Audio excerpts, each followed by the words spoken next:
আজি আহক আমাৰ ঘৰৰ ফুলনি বাৰীখনলৈ যাওঁ।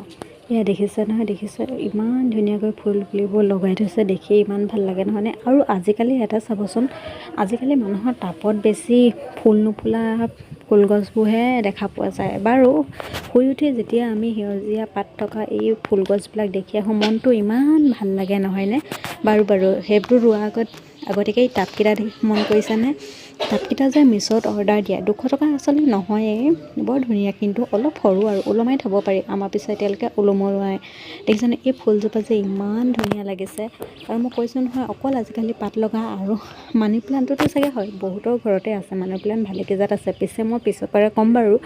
আৰু মই কিন্তু এই ফুলবিলাকৰ নাম নাজানো। এই ফুলবিলাকত যে আছে, মই এতিয়া যে আপোনালোকক দেখাইছোঁ টাবত থকা ফুলবিলাক, এইবোৰ কিন্তু ফুল নুফুলে, অকল পাতেই শ্ব' কৰে।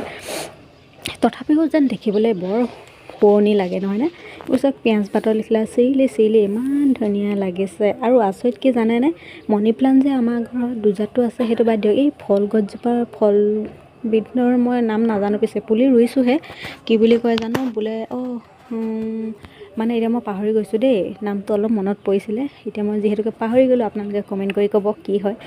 ইয়াৰ বোলে দাম বহুত আছে, কিন্তু পটককৈ গছজোপা বোলে নিজেই আহে বুলি কৈছে। কিন্তু এজোপা ফুল গছ নহয় দেই, ফুলৰ টাবত সজাহে মই তাক পুলি দিহে থৈছোঁ। আৰু দেখিছে নহয় এল'ভেৰা, এজোপা এল'ভেৰা কিন্তু কামত নাই। প্ৰথম যিজোপা দেখাইছিলোঁ সেইজোপা কিন্তু অৰিজিনেল হয়। আৰু এয়া দেখিছে নহয়, অকল টাবতে নহয়, এই বাৰীখন দেখিছে গোটেই হাবি গৈছে, মানে অকল ফুল দেখিছে নহয় ইমান